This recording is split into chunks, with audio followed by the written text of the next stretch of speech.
who I really am. Down under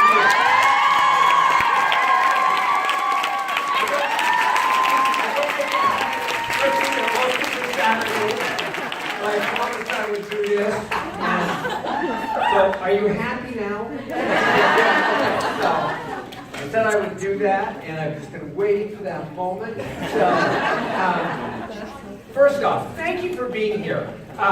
It's to me, it's a deal where everyone's got choices. Everyone has obligations. Everybody's got stuff in their lives. You had to make a deliberate choice to spend time to make this investment to come this morning, and to invest in who you are, to catch up where the company is, and to hopefully broaden, brighten, get a clear vision of what your future could look like if you take action. Carl ended his piece talking about, there's all this stuff, and it's absolutely true. There's all this stuff that you get presented. There was probably too much stuff on that video. I'm sitting here writing notes and saying, too long, we got too much of this, we need to take more out, as we do this.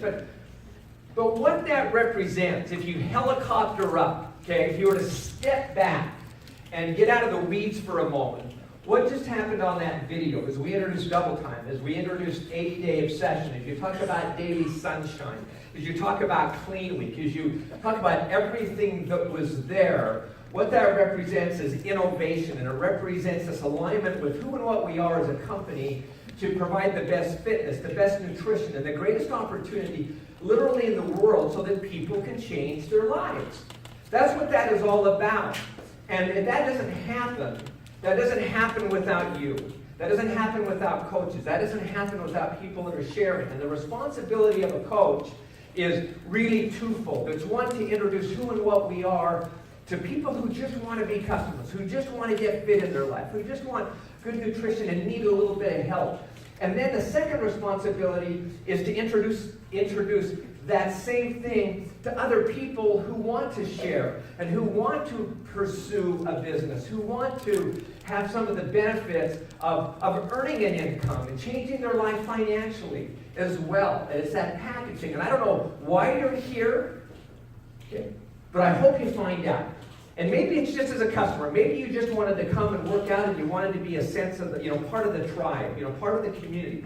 And I think that's fantastic if it is. But if you also came to kind of just get recharged and get a little bit, kind of get a little bit more in you, type of a thing, then you've also got some things that you have to do as you walk out of here. And part of that is you've got to focus and you've got to make some decisions. Now, this is our mission. Probably not great lighting here, and I'm sorry if you can't see over here. Help people achieve the goals and live healthy, fulfilling lives. And as we're here this morning, this is one of my favorite posts from Jiffy Lube that says, we don't want to change your world, we just want to change your oil. Okay? And literally, what we are here today, and I would love to be able to change your world. But you've got to do that. But maybe something that happened here today from what Mike said, who I think gave some phenomenal advice. Here's what I love about what Mike did. One, he's a weird, no, so relatable, so down to earth. But he also, as he talked, he just dropped some of these I think some nuggets there about relatability and some things that you do. And then the other piece that if you didn't pick up on when he's talking about Insta stories is he's talking about some of these other pieces that are creating success. If you're not doing that consistently, you won't be successful. You've got to learn. You've got to keep learning, and you've got to keep reinventing and innovating. And that's where the fun comes in this business. Seriously. It's daunting to us. But that's where the fun comes in the business, is through the growth and through the learning and through the discovery of other stuff. So when he talked about what happens on the inside, man, amen. Seriously, what we do is we're this business about transformations, and we show, because we can, the transformations of people. If I use the term magic wand all the time, if I had my magic wand and you could look on the inside of people, of what happens because of those transformations, because of the confidence, because of the self-belief, those kinds of things that you can see within people, how they're learning, if you could see that, man, those would be wildly incredible stories. But today, my challenge, if I can walk out of the door, and I'm getting in about 40 minutes here, but as I walk out of the door, if I had my one wish, if I had my magic wand that could wave it over everybody, is that you walk out the door having made a decision as to what you're going to do, because everything starts with a decision, and then it's going to follow up with action. But here's what happens sometimes. Too often we predict our future by what we've done in the past. And so I want you to make a decision to create your future instead of just trying to redefine the past. Okay? So often we're scripted by who we were, what happened to us. I think Mike did a great side-by-side profile of what those things can be. And so that's what this is about. Now, let me tell you why it's important. I'm going to get a little personal here. Okay? So, I have 7 children, okay? We have, as we like to say, they're all boys except 6 girls. Maybe you've heard me say that before. Okay? For those that didn't pick up on that very quickly, everybody teachers here?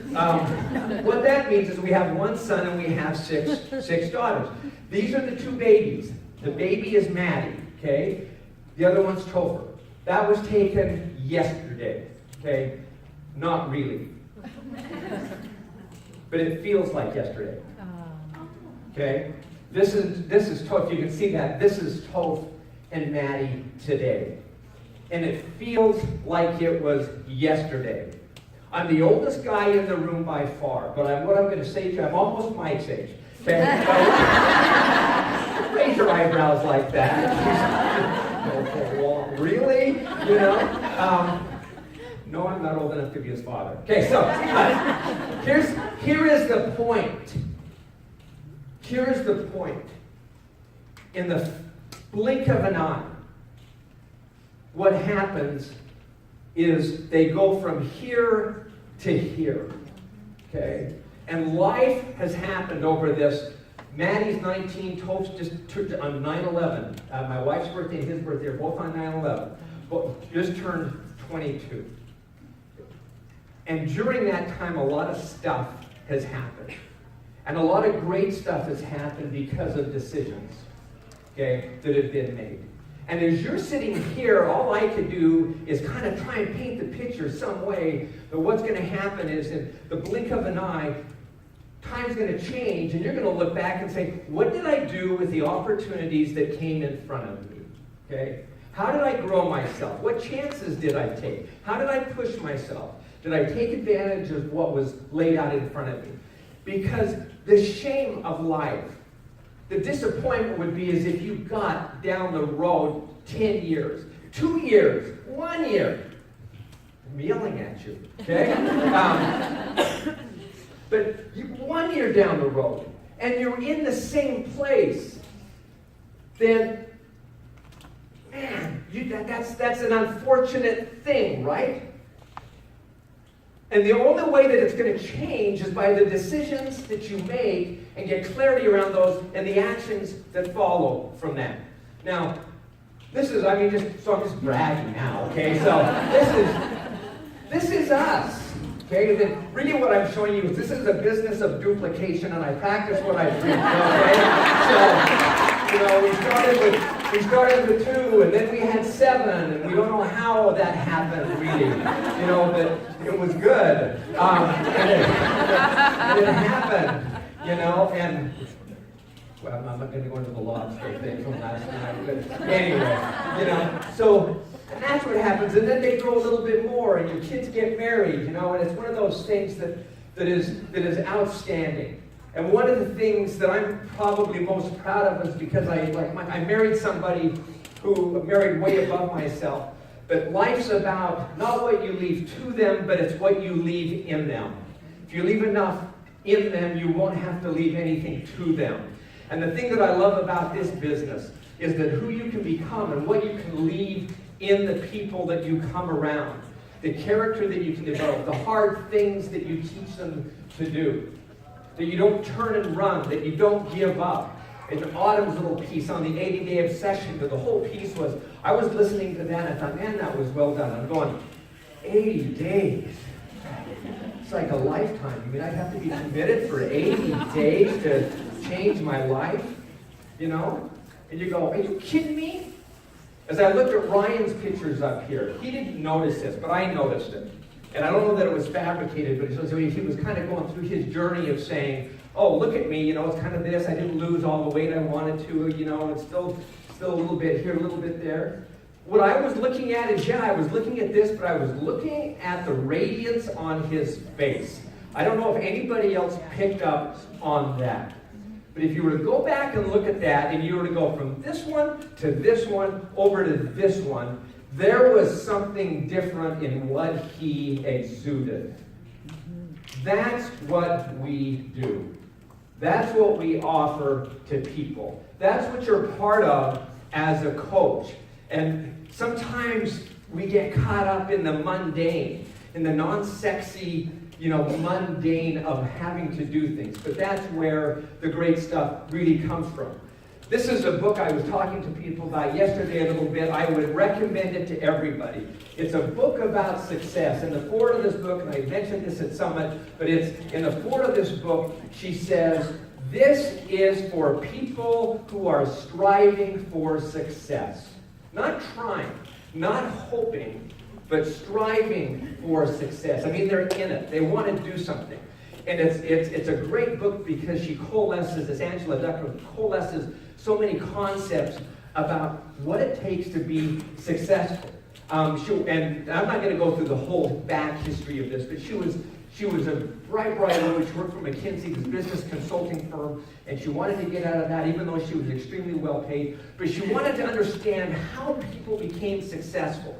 So she went to West Point. She looked at these guys that were grads and said, how you get into West Point, you start in the 11th grade, you have to start making applications, you have to have, this is in the States obviously, but you have to have a letter of recommendation from a congressman, from a senator, from the vice president of the United States. You have to have top grades, all your college entrance exams, you have to be right at the top. I mean, you gotta be good, and you gotta want it, kind of a thing. And there's like 4,000 that get to that point, put their applications in, it gets thinned down to about 2,400 people, and then ultimately there's about 1,200 people. And then out of that, they get through the whole process, there's about 240 that actually graduate. And I wanted to fact check that, because I thought that's kind of crazy. And Bill Bradford, the guy that created Beachbody on Demand, who works with us, is actually a West Point graduate. So I said, Bill, so this is what she says, what do you say? And basically he went through all of those things. He said, this is how many we had graduate, and it fell right in line with that. The point of this is, it's not about West Point, but she wanted to figure out what these people had in them that gave them the oomph to be successful. But then she also took it and she applied it to sales organizations, to schools. She was a school teacher in some of the toughest places in New York, and she wanted to see who were the good teachers, who were the successful teachers. So she found and went to these different cross sections of industries to find out what did it look like.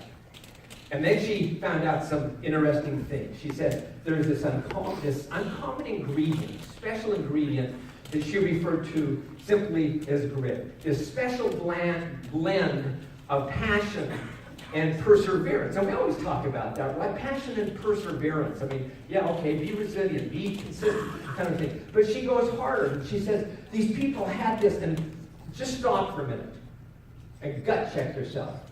Okay? This is the time when you kind of look at yourself and you do a self-evaluation and you go, scale of 1 to 10, where am I? Okay? And it's not what someone else may think or what you want to think you might be, but where are you? Okay? Where are you? And the thing I love about doing that is I'm a huge believer. I'm a huge believer in the concept of confronting the brutal facts. That comes from Good to Great, another favorite book. But confronting the brutal facts of where you are. The magic of that is that what you get to do is set a baseline in your life. Mike, again, did that a little bit with his side-by-side. He took time to evaluate. Honestly, the reason we take before and after pictures, and they're so powerful, I look at myself right now and I go, yeah, I'm okay shape, kind of a deal. And then you take your shirt off and you stand in front of the mirror and you take a selfie and it's frightening. At least it is for me, because you're going, oh, the brutal facts are more brutal than I thought they'd be, kind of. But the magic of it is that you get a clear picture, okay? And then you start that evolution of the after, and you get to see where you came from. So the point is, confront the brutal facts. But the cool thing is then as they looked at grit, she found this ferocious determination that was made up of two things. And I talked to some people yesterday about it, so I apologize for being redundant, but you guys weren't listening anyway. So the piece is that they're unusually hardworking and resilient. Okay? Unusually hardworking and resilient. And there's some reasons why. Okay? And then the second, and I love this, is that they knew in a very, very deep way what it was they wanted. They had a clear vision. They had an understanding. They knew in the long view where they wanted to be 10 years down the road, 5 years down the road, what it would look like. So when I take Topher and Maddie and I go right here and I look at it and say, where do I want our life to be? What do I want to be? What do I want our family to look like? What kind of financial situation are we going to be in? Am I going to have the health and the strength to be able to play with my grandkids and those kinds of things? To get clarity on that. They knew in a very, very deep way what it was they wanted. To put it simply, they had both determination and they had direction in their lives. And this book goes on, and again, I encourage you to read it because I'm going to talk just about one real piece of this. The most important piece that came out of this book to me was this, is that this is within everyone's grasp, because it's really more about the effort than you make than it is talent. Sometimes we'll look at people that are successful. You look at him, you look at Jamie, he mentioned some names, the Bonnie Ingles, you look at Melanie Mitchell, you look at Lindsay Matway, you look at some of these people, and we go, oh wow, they're so talented, they're so gifted, they're just natural at this. And I go, BS. Okay? Yeah, they might have some talent. Okay? They might be packaged okay. Okay? But everybody's got stuff. And to say that you give them all of the credit and blame their success on talent is BS. Okay? What it is, it's because of the effort consistently applied in their business that has created the success in their business. And that should be something that creates hope for every single person in this room. Yeah, we all have natural abilities. We have gifts. We have our own intelligence. We have our experiences, and we have to pull those things. And those are the things really, I think, that probably say they're talent. But unless you apply effort against that talent consistently, then it's just unmet potential, right? To the degree that you continue to apply that effort against your talent and the skill sets that you develop, that's the piece that creates results. The people, I was asked a question yesterday. I met with a couple of groups, and someone said, so tell us, how are we different than one of the most successful top coaches? Are we the same? And I said, the bottom line is this. Everybody pulls their pants on one leg at a time, right? Okay?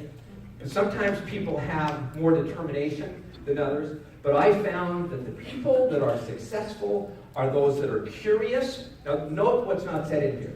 They're not good looking. Not cute, not overly charismatic, okay?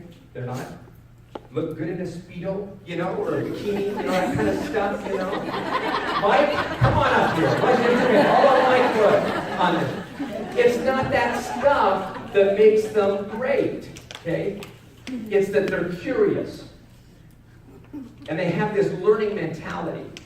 And they're willing to jump in and try things. It's the rinse and repeat cycle, okay? Of they'll try things. And then they'll go, and again, I'm sorry for being redundant with yesterday, but they're willing to try things and then reevaluate and say, did that work? And they'll go, man, it kind of sucked, okay? And then they go, okay, but what did I learn? And then they clean it up a little bit and they try it again.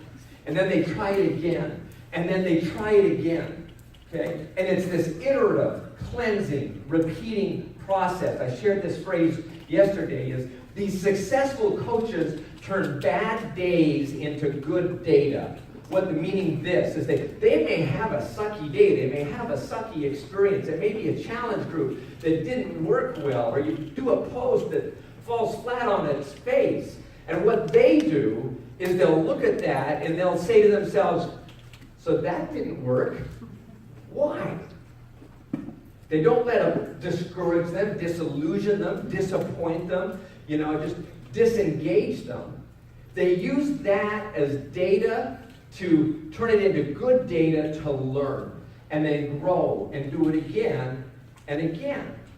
When you look at people that are successful, I think you could chart this timeline of just this confluence of these tiny, just dozens of small activities that are honed and that they drive and synthesize into these skill sets, okay, that over time.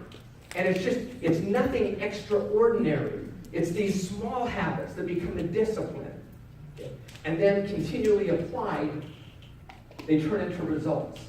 And that results turns into success. And then that's where the good stuff in life happens.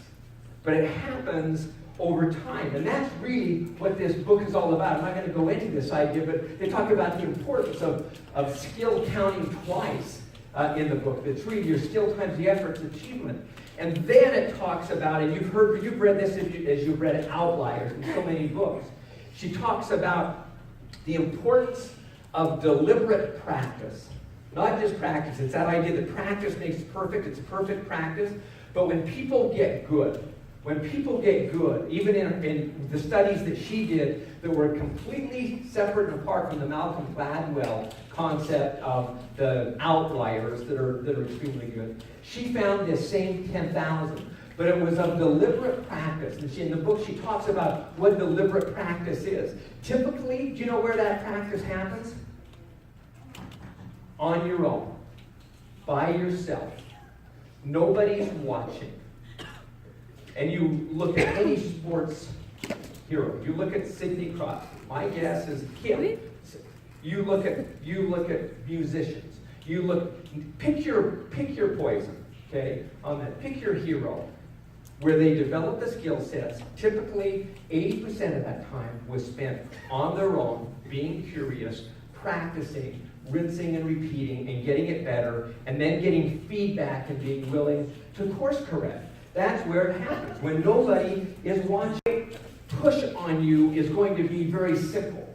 Is that you look at yourself, you ask yourself, am I practicing deliberately? Am I willing to put the time into this? If you want to excel at something, you have to over-invest in what it is. Otherwise, it stays a hobby for you. If you want to change your life, as you paint the picture of where you're going, and you're just going, I'm going to hobby my way there.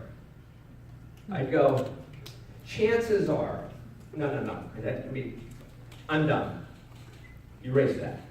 There's not a snowball's chance, okay, that you're going to get there. Because it defies every principle, business practice. You're robbing the process. And you can't get there. So as you sit here, you have to look at yourself and say, what am I willing to do? Am I willing to invest? Am I willing to make the deliberate, or to put the time in to the deliberate practice into this? Too many people sit back and hope, okay? And that's why this slide's up here. You wondered when I was going to get to it. Okay, then there's two kinds of hope. One is there this hope where what we do is we put the onus on the universe, okay, to change our lives. Okay, where we go, man, I hope I win the lottery. Right? Tomorrow's going to be better. You know, you just buy a lottery ticket. But seriously. We sit back and we go, okay, it's just going to get better. Something magically, mysteriously is going to change our lives, okay? And down deep, everybody knows that ain't how it works, okay? It just doesn't happen that way. The other kind of hope is the gritty hope. Okay? This is what you've got to have. And that rests on the expectation that it's your own efforts that you put into this that will shape and create your future.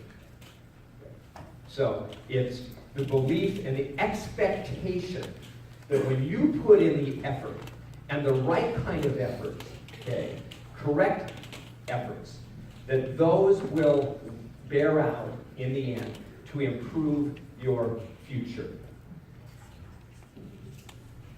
We're a company about helping people change their lives. When people say to me, you know, they step back and you know, no one says it as well as Carl does. Nobody does it as well as Carl does. But when people talk to me and they say, who do you work for? Okay, what do you do? Okay, you know, my answer isn't, oh, I guess it kind of is sometimes, but it's, you know, it's like, well, I work for this health and fitness company. Okay, and then the next question will be, well, who is it? I mean, what does that mean? Kind of a deal. And my answer usually is, I work for a company that I firmly believe and have tremendous confidence in, that creates the greatest chance and opportunity for people to significantly change their lives. And people kind of look at me and it's like, whoa. And I go, yeah, who gets that? Who gets that? And that is who you are. That is what you are part of. We're not just a health and fitness company. We're a company that changes lives, that you're part of, and you're creating communities to do that. I started at the beginning talking about, you know, I don't want to change your world, I just want to change your oil. The reality is you have to change your world. Okay? We can put the stuff out in front of you, and I think we've got some great stuff that's there for you to change your world. But you're going to have to get clear and decide what you're going to do. Everything starts with a decision. My favorite daughter. Okay? You can't see her probably very well. This is Erin. Erin is my second oldest. Okay, labor delivery nurse. Okay? And if I were giving birth, I would want her to be my labor delivery nurse. I guess that's easy to say, right? I'm going to do two things and then wrap. So, Erin is the kind of a girl that you just kind of go, why were we so lucky that she came into our family? What did we do to get her to be ours? Okay? She's a kid in our family that, like, she raises the altitude of the attitude in the family. She, you know, mom and dad are the leaders of the family, but she's that informal leader that when Erin says, this is where we're going, this is what we're doing, okay, you know, the kids rally around her because they know if Erin's in, I'm in. Number of years ago, quite a few number of years ago, when she was 16 years old, we had a career choice. And to move from where we were in Provo, Utah, an area that we absolutely loved. I'm not going to go into all the detail, but a crazy deal where loved where we were, lived in this great community, was well compensated, good friends. Erin's in 16 years old, in her junior year, grade 11, right? Okay, time when you don't want to move your kids, but we had this opportunity that we felt was, we were supposed to do this. Okay, we didn't exactly know why, we just knew that this was something that we were supposed to do, and that was going to mean that we had to move. Okay, and uproot our kids and take this phenomenally, just this great kid, especially out of her grade 11 year, junior year in high school, and move her. Okay, but it was the right thing to do for us. We'd been up and we'd visited this company, we'd flown the kids up, we felt like we had done everything right to get them committed, so there was involvement and commitment with them. And then it came the time, and it was December 5th, and I had to make an answer, respond to this offer that had been extended to us. And I had to have Erin in with us, right? And so I can still remember the day, driving down University Avenue, picked her up at a friend's house, and we were going to have the talk, okay? Not that talk, this talk, okay? And got her in the car, brought her back, and I just said, Erin, you know, we've been looking at this offer, and you've been up there, you've seen it, and we just really feel and believe as a family that this is the right thing to do. And it went just like this. It just went quiet. And then you can hear the tears. As she starts to cry, you know, and you go, oh, crap, you know. And then she goes, I said, well, she says next. She goes, I just said, Erin, we really need you. We really believe this is the right thing to do.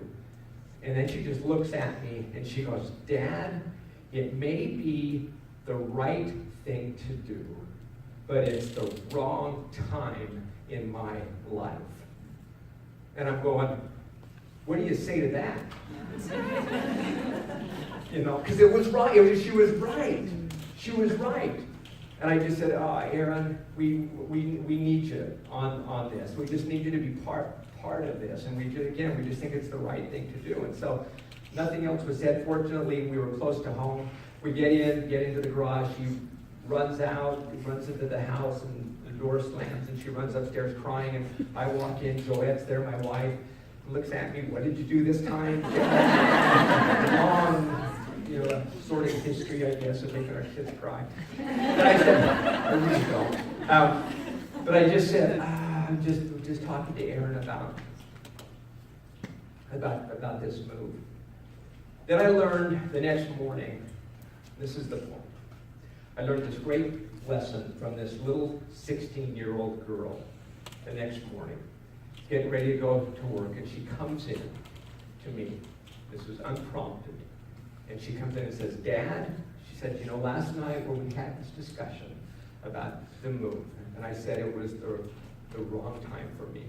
She said, I know that it's the right thing, and I'll choose to make it the right time. And this little 16-year-old girl did that and made this move. And she was the catalyst for the family and made this what otherwise could have been something kind of tough into something that worked really, really well. Why do I share that with you? I think you know. Because as you're sitting here, you may be looking at Beachbody and everything that we have to offer and the opportunity that's out there. You may say, my values align with who Beachbody is and the stuff that you guys offer and what you offer financially and from a health standpoint and from a nutritional standpoint. All of those things make a lot of sense to me. And I really do think it's the right time, but it's kind of the right thing. But I don't know if it's if it's the right time for me. It will never be the right time unless you choose to make it the right time.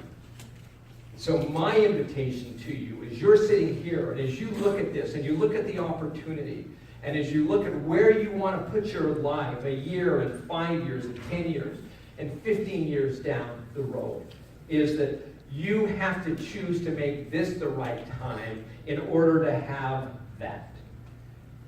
Pay now, play later, kind of a deal. So my invitation is to choose, to decide, and then to act, to get curious, and then consistently put in the deliberate practice that it takes. And what that means is you don't have to go figure out what they are. They're found in the vital behaviors. They're found in inviting. They're found in you picking a program and completing a program and sharing that consistently.